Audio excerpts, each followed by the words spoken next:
Shalom Aleichem, Assalamu Alaikum. Welcome to 2 Kings, chapter 17.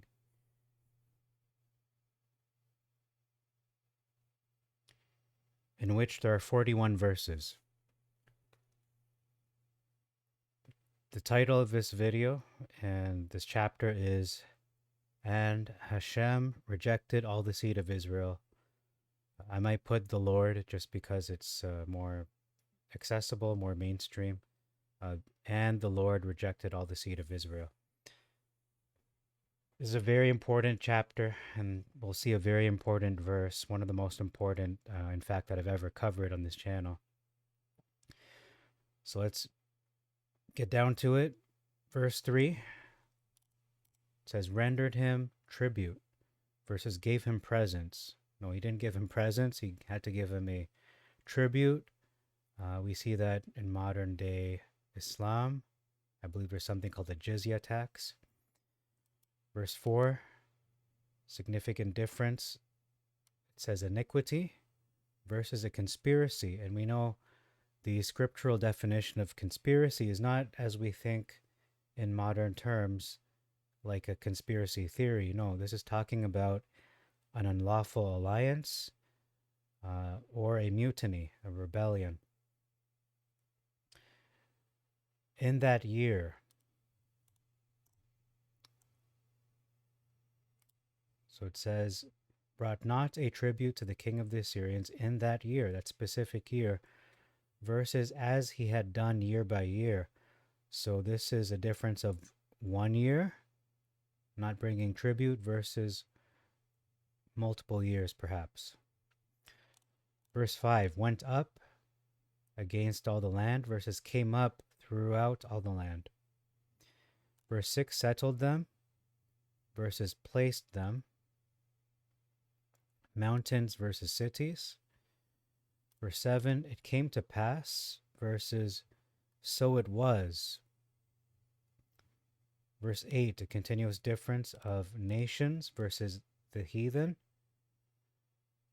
As many as did such things versus which they had made. So the difference here is following in the errors of the previous kings of Israel versus the kings, referring to the kings which the people of Israel made. Verse 10, pillars versus images. Verse 11, there you go, pillars, images. Verse 11, there's an omission of dealt with familiar spirits, and they carved images versus wrought wicked things. So that's very vague, doesn't specify what that entails. I looked up what are familiar spirits. Now, familiar spirits can be reckoned as a close friend or a companion. That's the friendly translation. But truly, when you dig down into the deeper meaning and the history of it, it is a supernatural or interdimensional being or beings or a spiritual guardian, spiritual guardians that would protect or assist witches or cunning folk. What is a cunning folk? Cunning folk are wise folk or folk healers, and the word folk means people. So these spiritual guardians or supernatural beings would assist these witches or cunning folk in their practice. So the witches' practice of magic, divination, or spiritual insight. And then it says, and they carved, okay, you know what, I'm repeating myself, end it there. Verse 12, there's an omission of against Hashem. So the omission is Hashem. Verse 14, a significant difference. It says, they made their neck harder than the neck of their fathers, versus hardened their necks like to the neck of their fathers. So we see in the Septuagint, they surpassed their fathers in terms of their stubbornness, versus they matched it. They matched their fathers.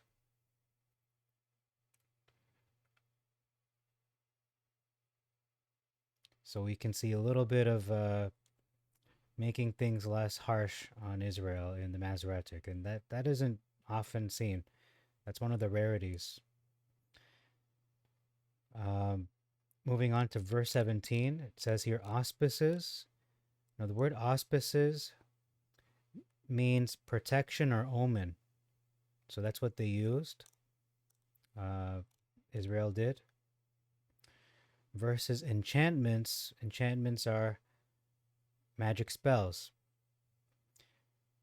Verse 19, there's an omission of the word nay, just to uh, impress and make a point. So they're really emphasizing a point. No, even Judah kept not. So they're using nay as a point of emphasis. Practiced versus made. Okay, so they didn't just make practices, but they actually lived them out. They practiced them. They did them. Actions speak louder than just making a religion. So it's part of their daily lifestyle. It's part of their custom. It became their daily practice.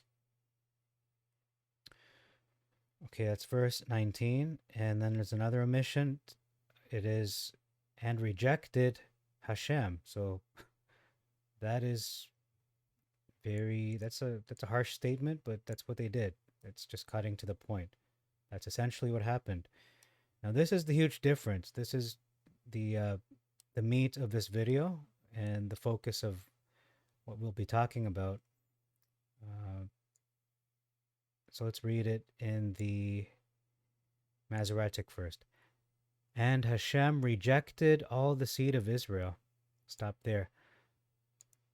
This is very potentially destructive. It supports replacement theology. It's a shock to me that this would remain in the Masoretic text, the text that the Jewish people use up to this day.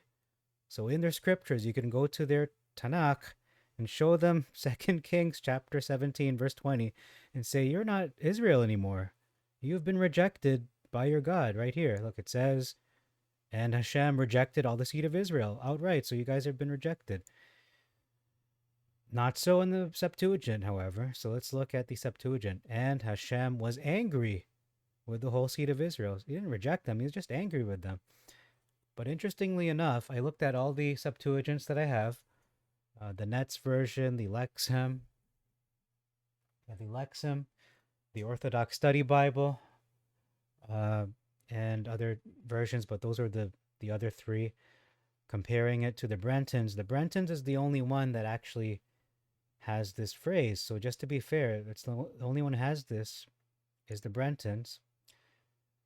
However, I did look at the 1611 King James, and it does say exactly this, that Hashem rejected all the seed of Israel. So let's look at that word rejected.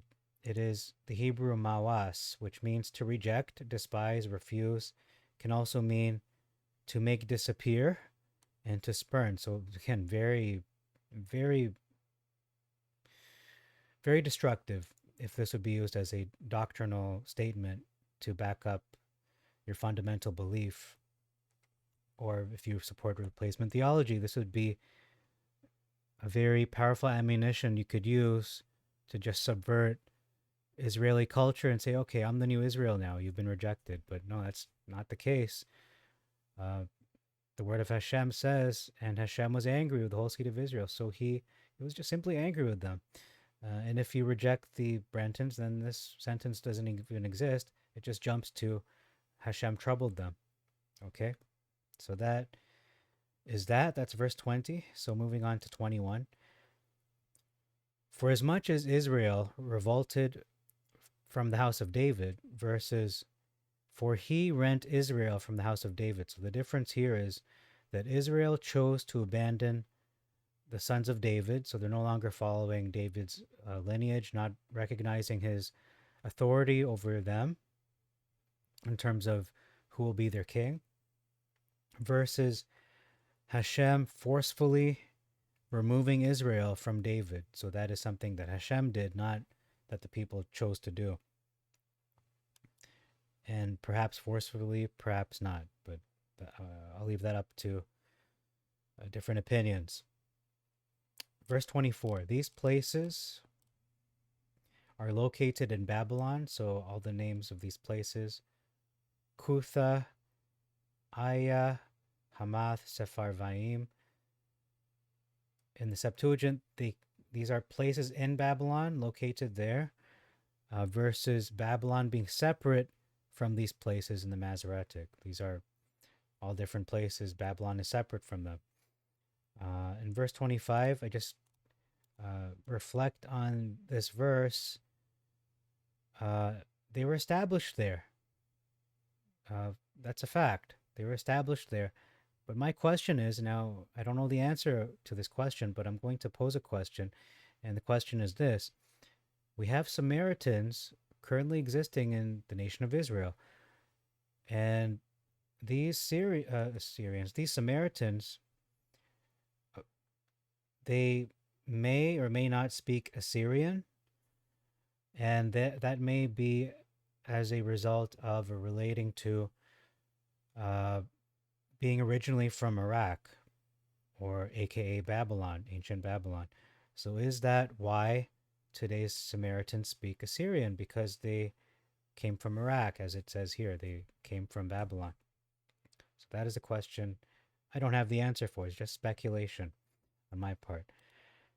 Verse 26, against them, sent the lions against them, versus among them. So these were antagonistic lions. They were there in order to kill them. Some of them, not all of them. Verse 27, a big difference. It says some Israelites, bring some there, versus carry thither one of the priests.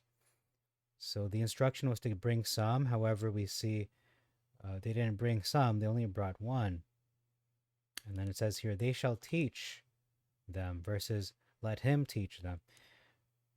Verse 31, there's a place called, actually, it's not a place. I'm not going to say this name. It's an Elohim. You can read that for yourself, and that's the name in the Masoretic. Verse 32, there's an omission of, yet they established their abominations in the houses of the high places which they made in Samaria, each nation in the city in which they dwelt, and they feared Hashem. So all of that I'm highlighting right now, this was added, or I should say this was omitted, rather. So this was omitted from the Masoretic, all of that. Verse 33, whence brought them, versus whom they carried away from thence. So the difference here is the Babylonians who replaced Israel, their religious practices of their respective nation of origin, that is what they brought. They brought their religious practices depending on where they came from. And we saw those names that I mentioned previously in that previous verse. I don't see it right now, but anyway, it's up there. Aya, Kutha, Hamath, Sepharvaim. Okay, so that's verse 33. But in the Masoretic, it says, whom they carried away from there. So this is most likely talking about Babylon, perhaps Israel, but that is a very slight chance. I believe it is talking about Babylon. So it says, made unto themselves. Okay, no, that's not what it says. It says here, whom they carried away from thence. Okay, where is that? Verse 33. After the manner of the nations whom they carried away from thence. So after the manner of the Babylonians. Verse 34, we have another big difference in this chapter, and it's the following. Until this day they did according to their manner, talking about the Babylonians who replaced Israel. They fear Hashem. Okay. We'll stop there. In the Masoretic, unto this day they do after their former manners. They fear not. They fear not Hashem. So This is one of those kind of, I'm gonna have to be careful with my words, but satanic because it's so subtle. All that's different here is the word not, and it changes the whole thing altogether. That's why it's a big difference. Now we will see verses 32 and verses 33. Actually, we already saw those verses. They actually contradict verse 34 in both translations because it says they feared Hashem in both. And then again, verse 33, they feared Hashem again. And then this verse just subverts it all. In the Masoretic, no, not so. Can't just do that. It has to remain consistent. Otherwise, the word of Hashem is flawed. And we know it isn't.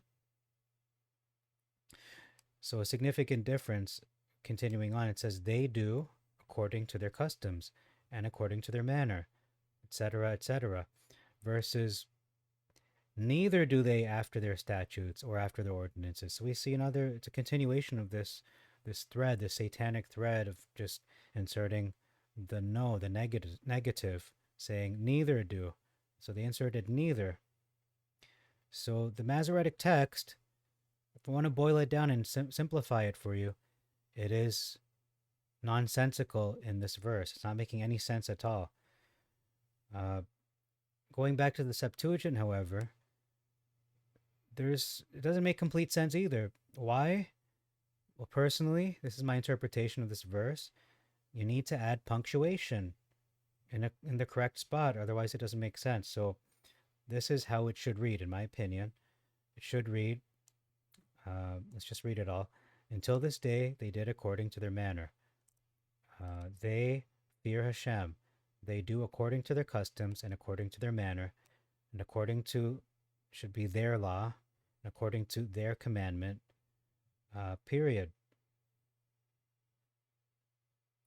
And then the next sentence should read, because Hebrew is structured differently from English, so we could say,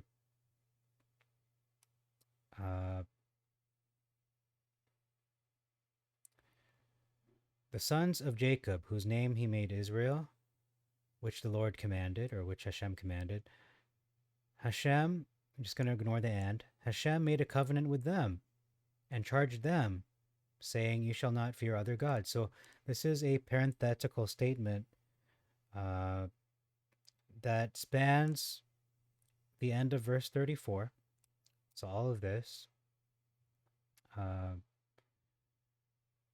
beginning here up to verse 40, it's all a parenthetical statement, like a flashback regarding Israel and what Elohim, what Hashem has done for them since he removed them out of the land of Egypt by a strong hand. So that's how to understand it. Otherwise, it doesn't make sense. Because it would then, if we don't read it that way, then again, it makes no sense. And then these Babylonians would essentially be culturally appropriating Israel. They would be replacing Israel in the eyes of Hashem. That's what would happen if we don't read it that way. Another alternative way to read this, however, I didn't include this in my notes, but I'm just going to mention it and ad-lib it here. But another place you can put the punctuation potentially would be, okay, so I said according to their manner, so it would be right after manner. So let's read it the third way. Until this day they did according to their manner, the Babylonians that replaced Israel. They fear Hashem, and they do according to their customs and according to their manner and according to, okay, and then we'll leave it there, and according to their manner, period. So this would be the third rendition. So new paragraph, new sentence, and according to the Torah and according to the commandment which Hashem commanded the sons of Jacob, whose name he made Israel. So separate people. So we can see they're defined by the Torah and the commandment. But that would be a bit of a stretch because we have so many ands here, kind of piggybacking on the customs and manner and so on. So I think that's a stretch, but that could be another way to see it, potentially. So you would start again, a new sentence right here. According to the law, according to the commandment which Hashem commanded the sons of Jacob, whose name he made Israel, Hashem made a covenant with them. Okay, so that doesn't make as much sense. I think the second one, I should say the first alternative with the punctuation makes more sense, where you put a period here, according to pretty much their commandments, unless they were really obeying the Torah and the commandment because they were being taught again by that priest. So perhaps they were doing like a syncretism where they were worshiping Hashem in one way, but they feared him, but they were worshiping their idols. So they were mixing true beliefs or true obedience to Hashem with their pagan or worshiping the false Elohim. So perhaps that also makes sense. I think that's what happened. Okay, so that is verse 34. That's quite a lot there. Verse 38. Skip ahead there. It says, he made with you, neither shall ye forget the covenant which he made with you, versus I made with you. Okay. A little more personal in the Masoretic. Neither shall you forget which he made with you. Okay, so this seems to be more of a narrative. Someone is narrating this, as opposed to Hashem speaking himself. So it is from a third person or second person perspective, but then in the Masoretic it just becomes first person all of a sudden.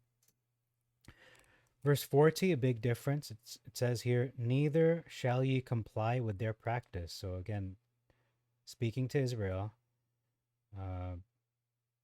versus the practice which they follow, versus howbeit they did not hearken, but they did after their former manner. So we see in the Septuagint, Hashem is speaking with Israel, instructing them, you shall not comply with their practice, which they follow. Versus a narration of how ancient Israel had failed in this respect. So this is already past. They did not listen. Versus an instruction from Hashem. Okay, verse 41.